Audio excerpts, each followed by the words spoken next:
area where we are up to. We're up to this Rabbi Meir of Rothenburg. Oh, good. Somebody else. Okay. So I'm going to begin. Okay. All right. As long as you have someone else. You have my husband. Oh, all right. Hi, Mike. Okay. Okay. All right. So last time we left it was the year 1273, and a new Holy Roman Emperor has now been installed, and his name is Rudolph the First. And he's the first of centuries of Habsburg rule, although ultimately, we think of the Habsburgs, that's Austria-Hungary, so it won't be Germany anymore. But I guess the first of the Habsburgs, is this Rudolph the First. And I want to tell you a very, very famous story. I don't know if any of you have ever heard of it before, but it's going to revolve around the very famous Rabbi Meir of Rothenburg. Rabbi Meir of Rothenburg, who lives at the end of the 13th century, he is considered to be the last of the Baalei Tosfos, both for France and Germany. The Baalei Tosfos, again, are 12th and 13th centuries, France and Germany. There's some of these Rabbonim that I guess they're considered Baalei Tosfos. They must have contributed to some degree to the Tosfos. I mean, I never studied Tosfos, so, I'm not familiar with it. I do know the first of the Tosfos is this Rabbi Meir, who was Rashi's son-in-law. And apparently half of Tosfos are quotations from Rabbi Meir. And then the very next great leader, again, is a French Jew, and that's Rabbeinu Tam, who is Rashi's grandson, right? This Rabbi Meir's son.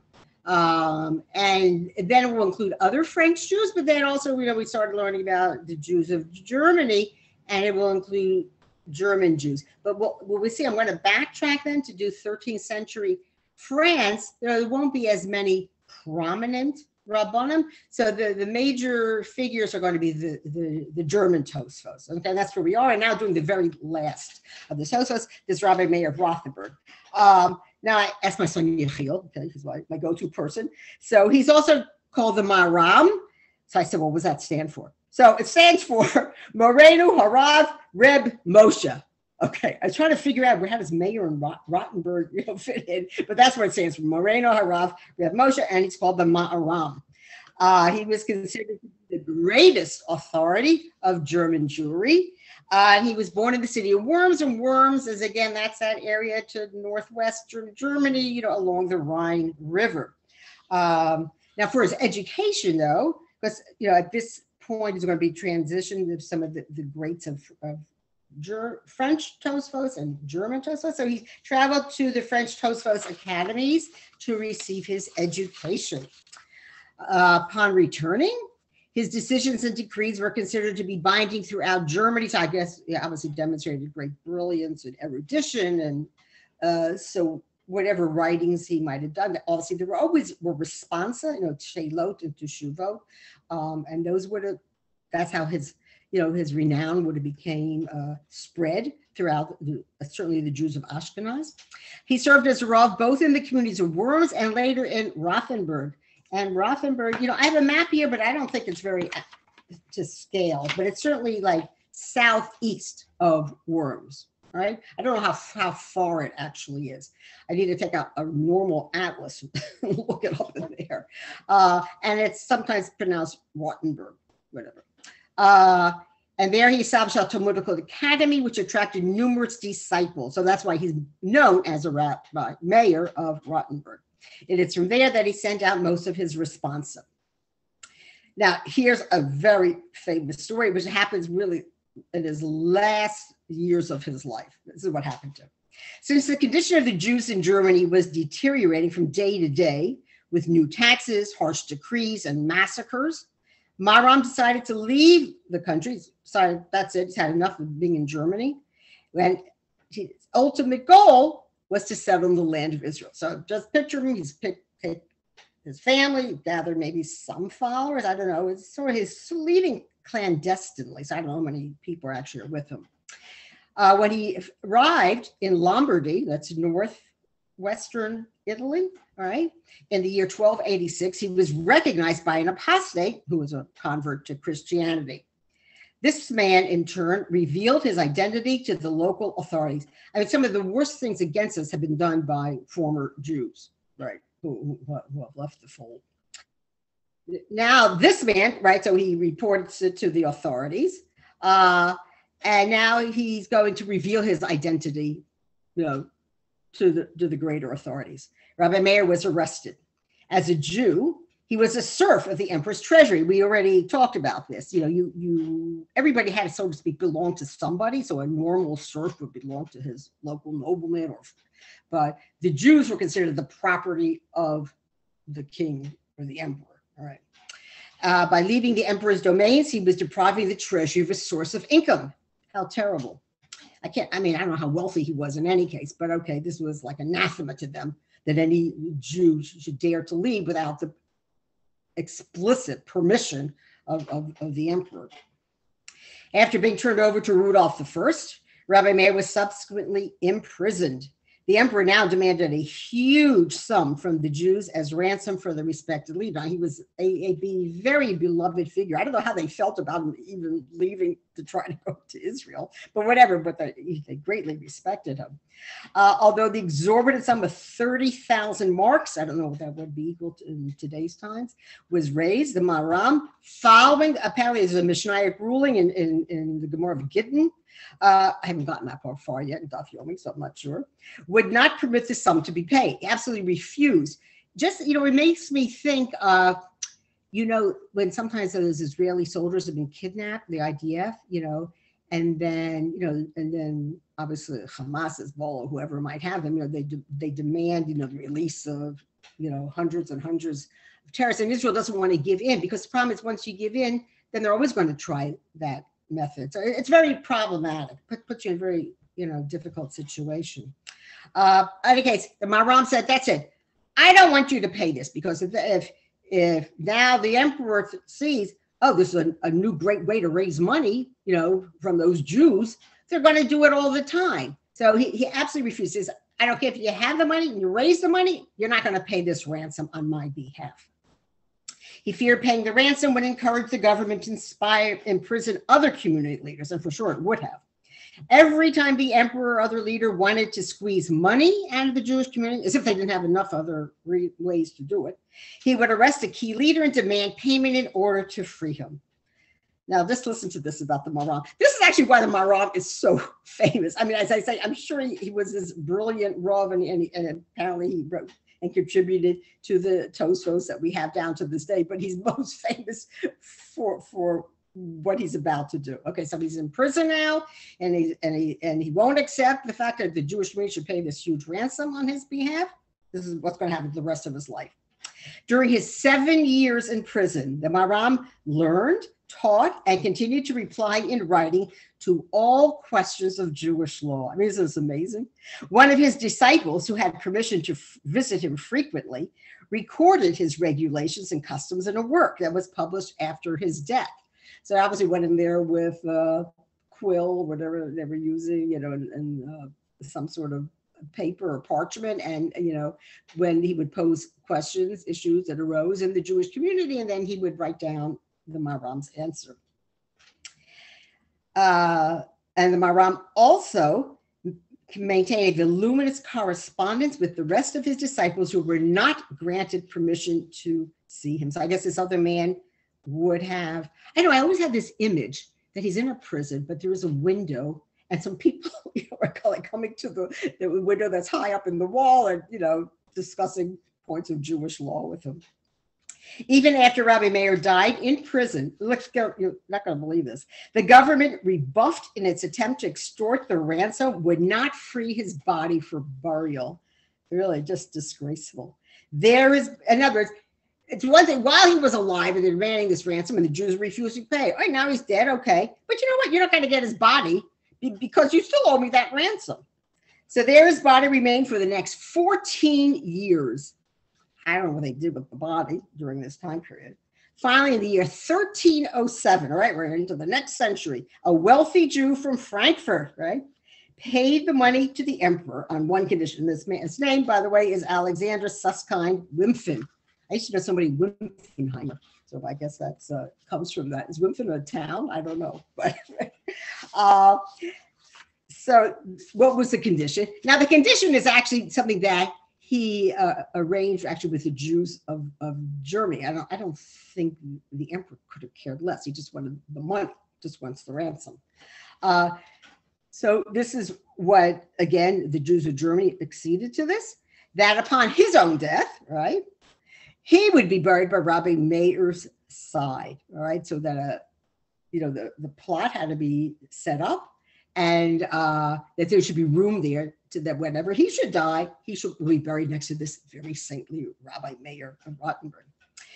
The Jews fulfilled this condition.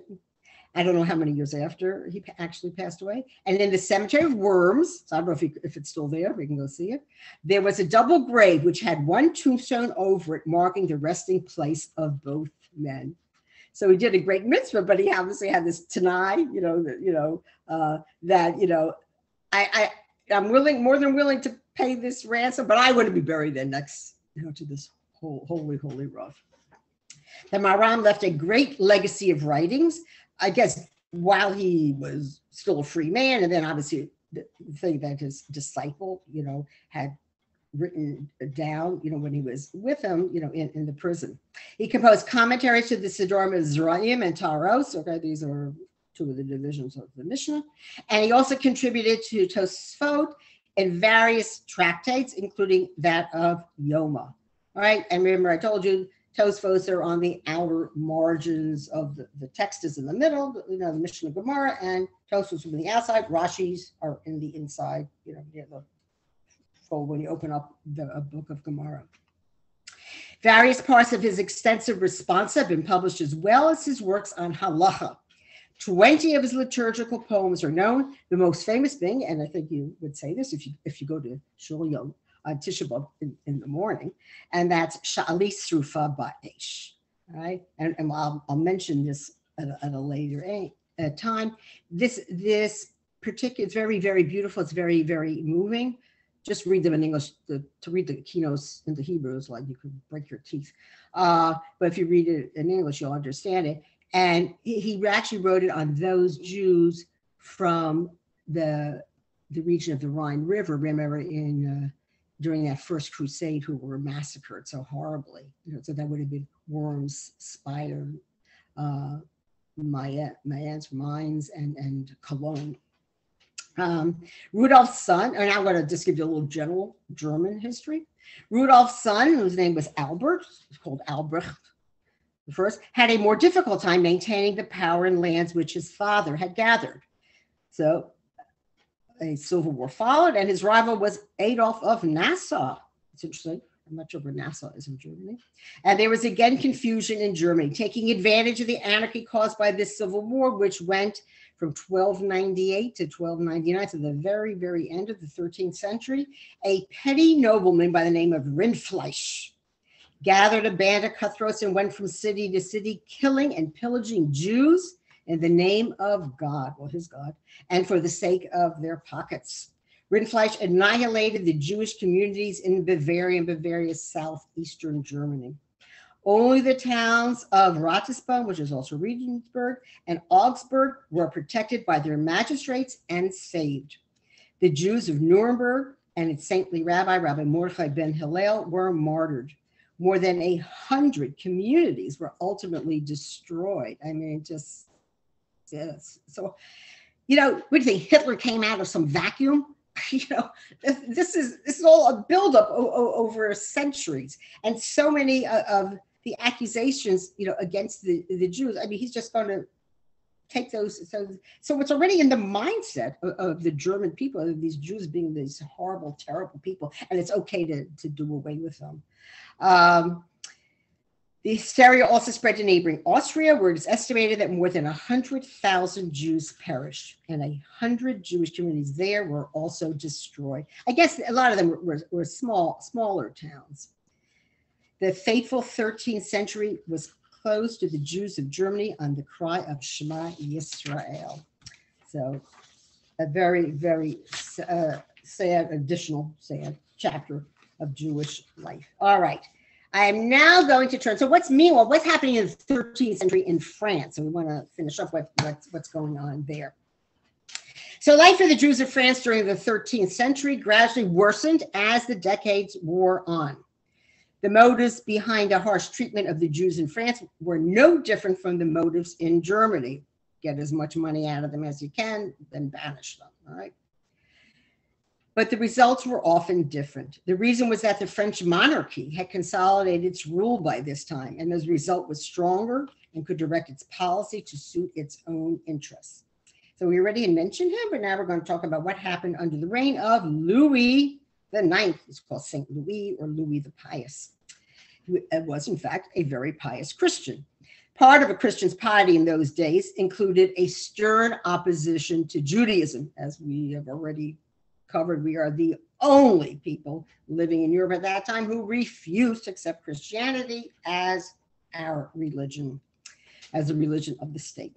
Like his grandfather, who was Philip Augustus, Louis the Ninth protected his Jews in the same way as he protected his other provinces. I said the only way a Jew sometimes manages to survive was because a king or a specific nobleman or perhaps sometimes a bishop in a particular region decided, okay, he was going to save his Jews and, put out his neck if they were being attacked.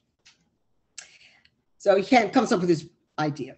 He attempted to abolish usury. I thought, well, this is a reason why the Jews are so vilified. I'm just going to abolish it. It can't be done in the lands, that I am on. So again, that Ile-de-France is now expanding. He's ruling over a larger part of France now. He ordered that henceforth Jews must not depend upon money lending for their livelihood, but upon artisanship, the work of their hands. Considering, however, such labor was largely closed to the Jews of France, so I don't know how to expect them to earn a living, and that it would not have brought into the royal treasury a tenth of the taxes which the Jews were called upon to pay. Okay, so now he's suffering a loss of income. So it was obvious Louis's order was hypocrisy, even if, who knows if it was conscious or not. Still, the working of the order was useful to the treasury. Every so often, the wealth of one Jew or another could be confiscated on the grounds that it was from ill-gotten usury. Louis used such money for the support of his several unsuccessful crusades, which he led. So he would leave France, obviously, going towards, the Holy Land, right, to wrest it from the control of the Muslims.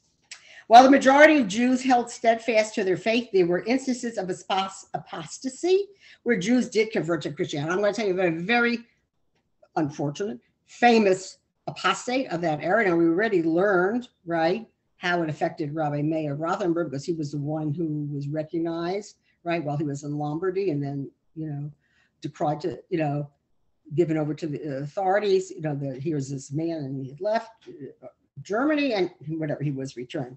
Now, the one in France, this very famous one, his name is Nicholas Donin. A man of considerable knowledge and understanding, he realized that the study of Jewish lore and tradition was the mainstay of Jewish existence, right? Having grown up in a Jewish home and in this milieu of Jewish learning.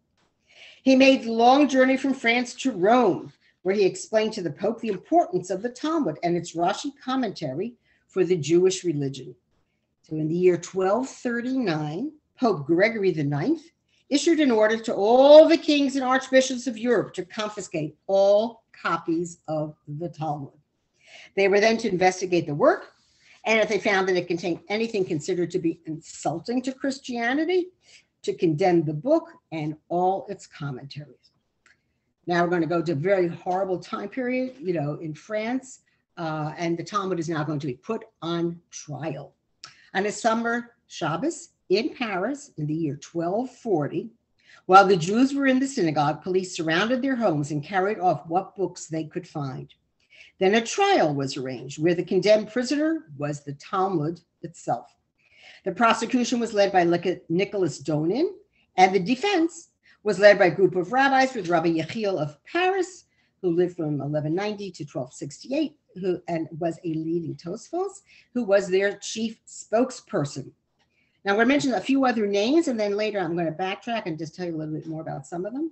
Rabbi Moshe of Kusi, a disciple of Rabbi Yechiel, Rabbi Shmuel ben Shlomo Falez, and Rabbi Yehuda ben David of Melun, were also called to testify. So in other words, Rabbi Yechiel of Paris is the chief spokesperson, the chief defendant of the Talmud, but obviously there are a group of other Rabbanim who were also called to stand, in the defense of the Gemara. Who were the judges? Okay. So first of all, so on the prosecution side, we got this Nicholas Donin, right, and his cohorts, all right. Then we have Rabbi Yechiel of Paris and the rabbis and the judges. They were a number of bishops. And the Queen Mother of France presided, all right. So this is now Louis's mother. Donin was given every opportunity to poke fun at the Talmud. Like he could speak at length of whatever he wanted to say as long as he was decrying the Talmud. He pointed out all the naive tales and legends which it contained and twisted a number of Talmudic statements into attacks upon Christianity.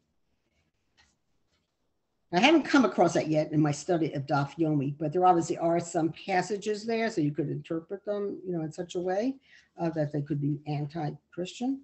Rabbi Yechiel did not have the right to point out equally naive ideas to be found in the Christian writings. All he could do was to give a more truthful interpretation to the passages cited by Donin. He did his very best.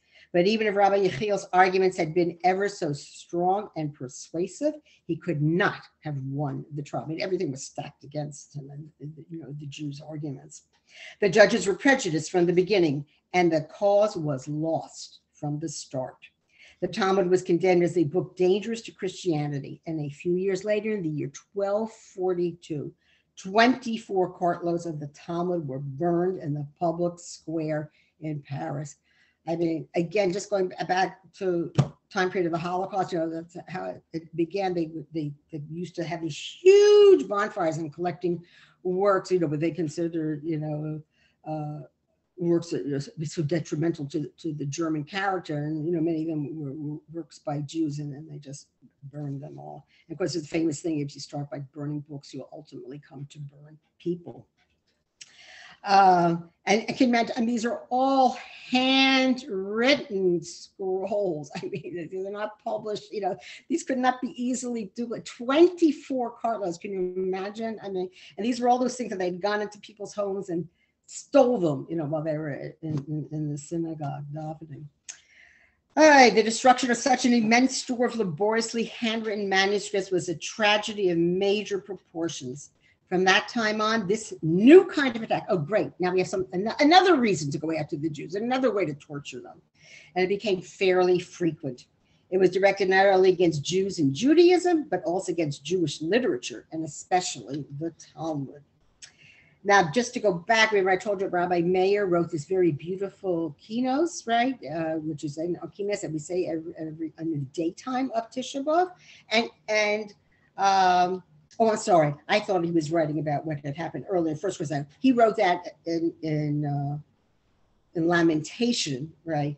Of this, the burning of those 24 cartloads of Gemaras or other Jewish writings. The subsequent prohibition against the study of the Talmud, I got my maps here, okay, hampered Torah study and was a harbinger of a decline in scholarship.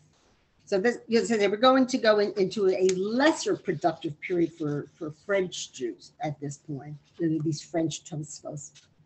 Rabbi Yechiel of Paris, together with his son and 300 of his disciples, left France in the year 1260 and established a yeshiva in Acre, right? Akko, in Eretz Yisrael. It's one of my favorite places to go. I happen to love archaeological, ruins. I mean, these go back to Crusader times. So it's amazing, actually, that he decides to go to live in Israel, which is still partially, under Crusader, control. I mean, Saladin has already come in and taken back Jerusalem, but there are other pockets, and all over Israel, you can tour these amazing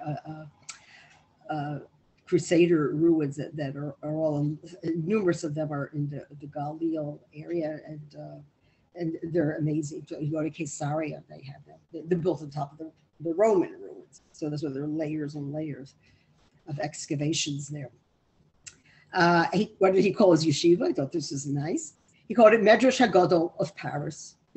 And remember the fact that he had come from Paris, could no longer freely teach and learn there. So now he's gone to Israel. Again, there are some Jews living in Jerusalem, but it's very small. A lot of them are mostly still in Sfat and in Tiberia. And now this Akko, who would think that becomes, a center of Torah learning?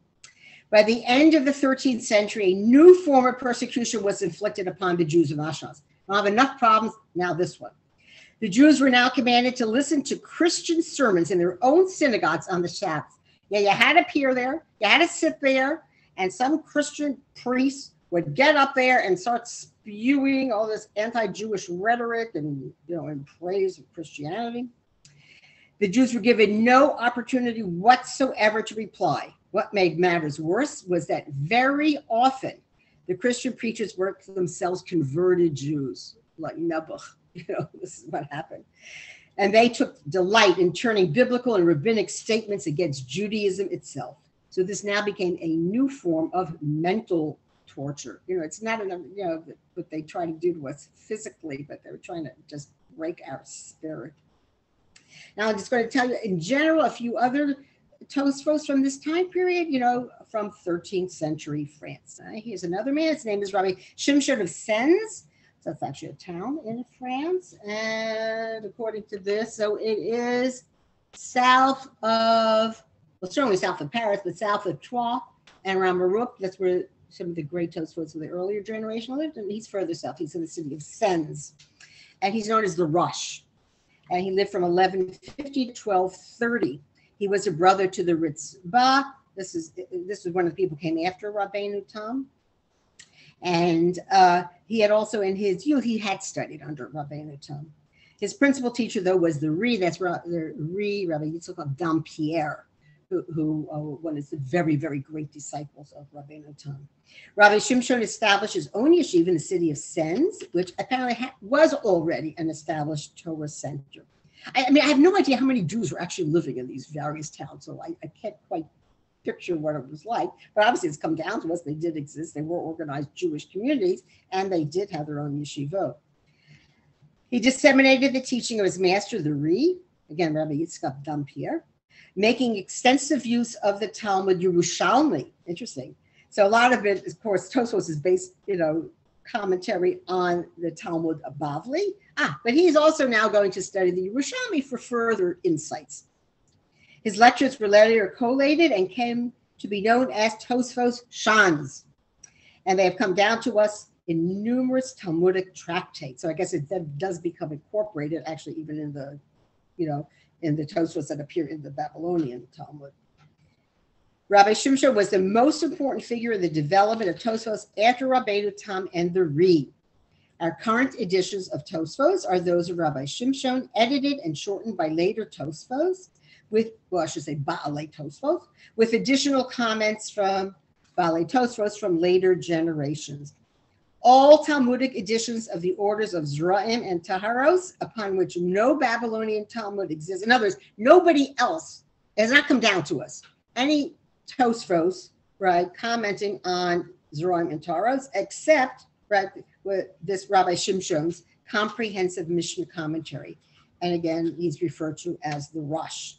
Each phrase is individually interpreted. Rabbi Shimshon also utilized the Tosfos manner of analysis to explain details at length, and I told you that would be comparing and contrasting different Gemaras and their whatever they're running about the topic at hand.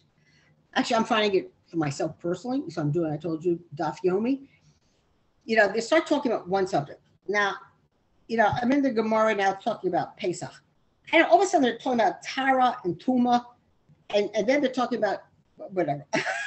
It's quite complicated. I'm doing the best I can.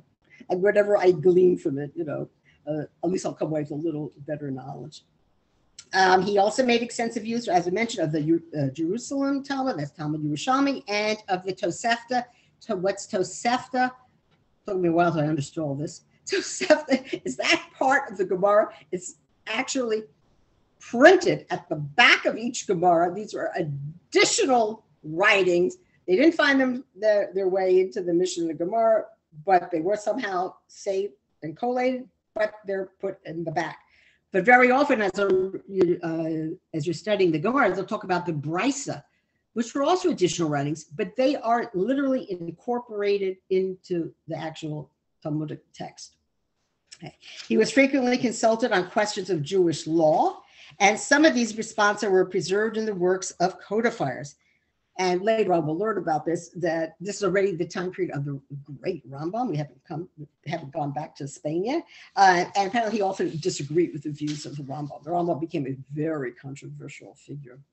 Due to hostilities against the Jews in France and England, Rabbi Shimshon together 300 scholars. I don't know, why is it that they're always saying each time it's 300, but regardless, obviously numerous scholars from those lands and their families emigrated to the Holy Land in the year 1211. So look how many people are actually going on Aliyah, even if we're talking about the 13th century.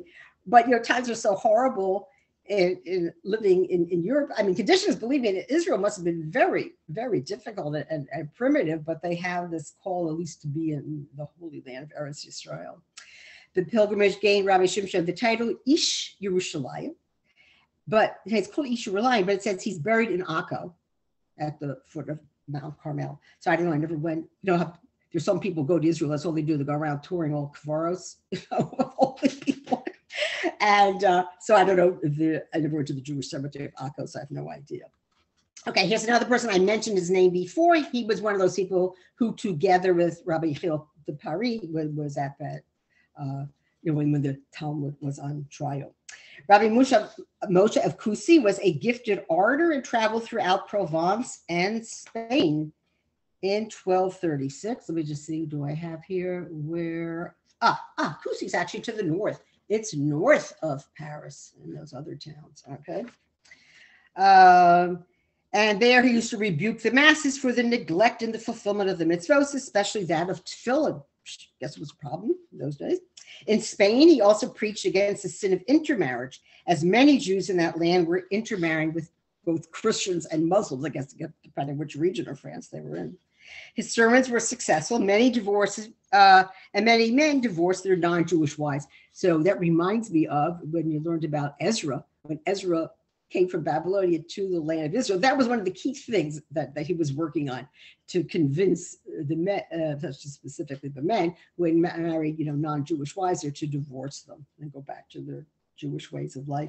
His sermons were successful, right? And many divorced them. Okay, upon returning to France, he then joined Rabbi Yechiel of Paris and what we already mentioned, disputing the charges of the apostate Nicholas Donin. Now, I actually heard of this next book that he wrote. I don't know how, but Rabbi Moshe's greatest accomplishment was a sefer called Sefer Mitzvot Gadol, which is known as Smog. Any of you ever hear of Smog? I heard of it. I don't know how I know this, but somewhere in my background, I was exposed to it.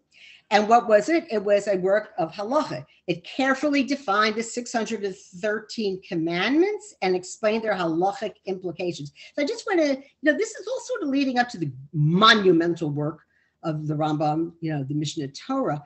But all along, you can see, again, starting specifically in that Gaonic period, how people compiling, not just reading the Gemara, which I told you was this convoluted conversations there, but extrapolating what the halacha actually is and putting it in clarified form. This is the way we're supposed to do, X, Y. It doesn't matter. Rabbi this said this, Rabbi this said this, Rabbi that also said that. This is the halacha, okay? And so they're doing that now too. This book drew on the works of his predecessors. I told you, going back hundreds of years, the Gaonic period, and followed the decisions of the Tosfos, all right? And it's considered an authoritative halachic source. I presume, like somebody like the great Rambam, he would have had access to this sefer, the access to other Sfarim that came before him. But he, we'll discuss it at greater length, but when he wrote the Mishnah Torah, it was written so beautiful, it's beautiful Hebrew and so beautifully organized. So that's why it becomes like this standard, work of halacha. And the era preceding the publication of the Shulchan Aruch, the Smog, was the principal halachic code studied in Ashkenazic academies, because the Rambam is a Sephardi, okay? So and then Rabbi Yosef Karo is also Sephardi, all right? Rabbi Moshe was the first scholar of the French German school to make extensive use of the Rambam's code. So he did make, so the Rambam lives, he's going to be in the 1200s, all right? He is part of the 13th century, but I guess already at this time period, you know, because he's living a later date. Let me just see. Apparently he was aware of the Rambam's code. I don't have the years here. I guess it didn't come down to us exactly, you know, the years of his life and death. But I guess he must have had access somehow to part of the Mishnah Torah. And it's a major source in the Smog. This work then became the vehicle through which the halachic opinions of Rambam reached Ashkenazic Jewry. Rabbi Moshe also wrote a commentary on the Chumash, as well as contributed to the Tosfos commentary to the Talmud. So pretty prolific writer and scholar. Another person I just want to mention, his name is Rabbi Yitzchak of Corbet. And I have his years. He's from 1210 to 1280. He was a pupil and the son-in-law of Rabbi Yechiel de Paris. He studied at the Tosfos Academy of Evreux. I'm not sure where Evreux is, but whatever, somewhere in France, all right? And Rabbi Yosef wrote a parallel work to the Smog. Okay, again, Smog comes out first, and again, it's called Sefer Mitzvot Gadol, all right? He wrote on a much smaller scale. So his book is known as Sefer Mitzvot Katan, Smak, all right? Gadol meaning large, Katan, small. It's divided into 7 sections corresponding to the 7 days of the week. So that's an interesting way of dividing. Halacha. It was meant to provide a concise yet thorough review of the halachic requirements for Jewish living. The Smak became a popular code. Again, these are works that are going to become mostly popular in the Ashkenazi Jewish communities, right? France and Germany. And then, of course, it will spread like to Austria, you know, and other regions, right? To differentiate it from the Sephardim, right, from Spain. And it was accepted as authoritative halachic source. Rabbi Yitzchak also contributed to Tosfos, right, and various responsa. So I presume that they're all these Rabbanim that are the names I'm mentioning are somehow mentioned here and there in Tosfos. But I've never studied Tosfos, so I can't tell you. He always emphasized ethical behavior and stringent religious principles. Okay, now we're going to conclude, and that will conclude our work on the Tosfos. Or I should say, they're called Ba'alei Tosfos. The work itself is called Tosfos, but they are called the Ba'alei Tosfos. The Crusades and its attendant attacks upon the Jews throughout the 12th and 13th centuries made killing Jews a way of life throughout much of Christian Europe. Riots, slaughter with a lot of Ashkenazic Jewry. Banishment from various regions became a regular and common occurrence. Now, this is before they're going to be exiled from an entire country, all right? We're just talking about being banished from region to region, all right? Still not what's going to happen at a later date, which will be more into the 13th and 14th and later centuries. Really, the very end of the 13th is going to start it anyway, but you know, mostly it's in the 14th century. The Jews of Ashkenaz were subjected to physical oppression until then unknown in the Jewish exile. Yet Ashkenazic Jewry never lost its will or resolve. It's like, I am really in awe of them, how they continued on. You know, the bulk of, the Jews of Ashkenaz, they did not convert. You know, here and there, right, we've learned about different apostates, but by the bulk of the Jewry there stuck to their, you know, to tradition, you know, to their Jewish way of lifestyle, and they did not opt to convert, even though that might have made their lives better, but they did not. There were no mass conversions and no regrets over lost wealth, careers, or opportunities. I got this from some source. I don't know if that's true. I'm sure they were sorry, you know, to see their lives in havoc, and that they did lose so much of their wealth. Their love of Torah, their high appraisal of Talmudic scholarship, and their tenacious attachment to the customs and observances of Jewish life never slackened. I mean, I think we have to give credit, you know, to the Rabbanim. You know, they were greatly respected. They were not just rabbis in yeshivas. I mean, they were the leaders of the Jewish community.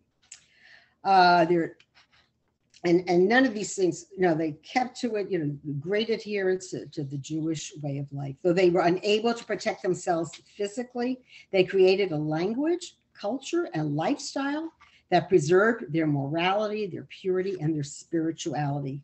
This heroism of spirit is what gave them the will to survive all those years of terror. And really, kol hakavod to them that they had that stamina, that they could do that. I think it's just really, I'm in awe of them, that they, could continue,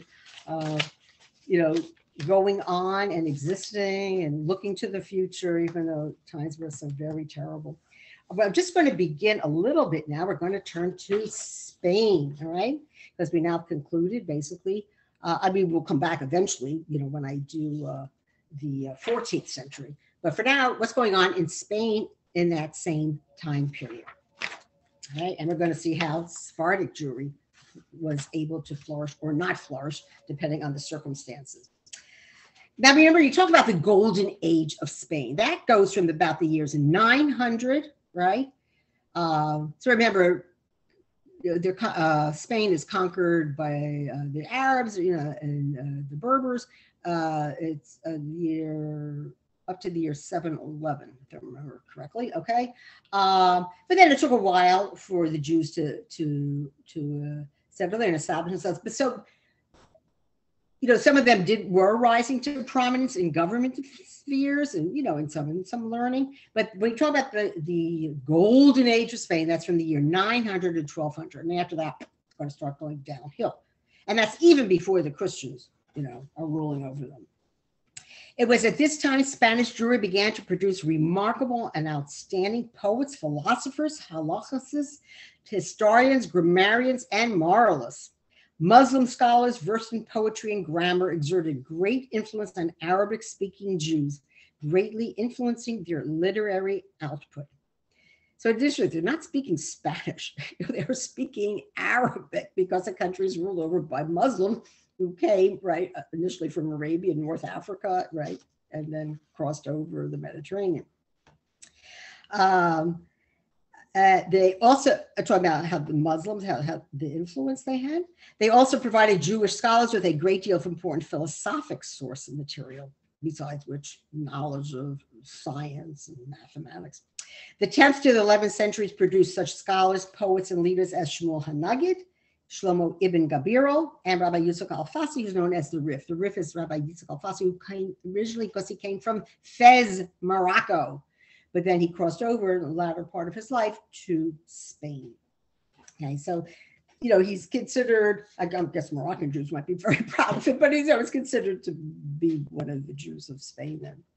In general, Muslim Spain provided a safe haven for the Jews who resided there, right? For the most part, up until, right, a certain point. The Jews lived under very tolerant conditions in Muslim Spain. It's going to change. And it's going to change even when it's still Muslim. This is before the Reconquista of the northern Christian Spain is going to come in and conquer the southern part of Spain. So you'll see, I'll be explaining that all to you. Even the beginning of the Christian Reconquista, which apparently began the year already 1085, that's way up in the northern part, did not significantly shake the equanimity of the Jews of central and southern Spain. So the majority of Spain is Muslim from that time period, 900 to, well, starting even before the 700s, all the way up to 1200. The Muslims acted toward the Jews with a great measure of tolerance. While there were occasional attacks, naturally, there has to be always something, upon the Jews in various locations, they were usually short-lived and were restricted to specific towns or locales. It wasn't like spread over a broad region, certainly not the entire country. Jewish noblemen, financiers, physicians, and counselors still remained the fixtures at the royal courts, where they had served under their earlier Muslim rulers for centuries. And that would have been people like Shlomo ibn Gabirol and Shmuel HaNagid. They had very high positions in the Muslim court. Despite the initial shock over the successful Christian invasion and conquest of the north, life in Muslim Spain soon stabilized, and the Jewish population remained strong spiritually and materially. Sephardic Jewry in the 1100s still bask in the warm glow of the Golden Age. So I'm going to go back to the 12th century and then bring it up through the 13th century. Now, things are going to change, right? Things, don't stay forever. There's always, various movements that will bring new developments to various countries. So who has been ruling Spain over this whole time? It's the Abbasid Caliphate, which had ruled there all the way in Babylonia, Persia, that whole part of the world, right? They also, that is, they were Mayan, whatever. This is now the Abbasid here in Spain. But it gradually floundered and fell due to Berber discontent. Remember, the Berbers are North African, can we call them Arabs? I mean, they're not from Arabia. They lived in North Africa. They're specifically from Morocco. The armies that had conquered Spain originally had been composed mainly of Berber tribesmen. So, as Arabs had come in and they conquered, that part of North Africa, then they can, and people, converted gradually to Islam. So then they also used, the local warriors. They had become part of the Arab army. Okay, but it's considered mostly, how did they conquer Spain? It was with the help of these Berbers, and that's also what you call Moors, right? But once, they had achieved, the Arabs had achieved the conquest due to the help of the Berbers, then the Berbers no longer were given positions of authority within the new Spanish government. They were thrust to the background. Power and spoils were grabbed by the Arab aristocracy. This discontent festered until it found the Abbasid Caliphate weak enough to be toppled. In the year 1012, the Berbers revolted, conquered Cordova, and massacred half of its inhabitants. The Spanish Caliphate of Andalusia disintegrated and was replaced by 23 small city-states. So it's becoming fragmented now. So it's getting weaker. In the year 1066, which is the same year, when William the Conqueror crossed English Channel, conquered England, all right? The rebellious Arabs and Berbers of Granada united, rebelled against the ruling King Habus, and in the process massacred 4,000 of the city's Jews who were perceived as being loyal to the king. All right, so, things last, they're good up to a certain point, but they're, again, the Jews played very prominent roles in these Muslim courts. So now, now we're having an oppositional faction coming, and they're going to blame the Jews as well because of their close alignment. Now, obviously, only a few key people were in the court, but they were prominent Jews. Let's attack the other Jews. How are we doing time-wise? All right, no, it's very complicated. So I think I'm going to pause here. We're going to tell you later who these various Berber dynasties were, who will then take over and rule over this part or overall of Muslim Spain, and how it's going to then later impact the Jews living in those communities, and even how it's going to impact the Rambam, who does come from Cordova. Okay, so great to see all of you. Enjoy the rest of Hanukkah.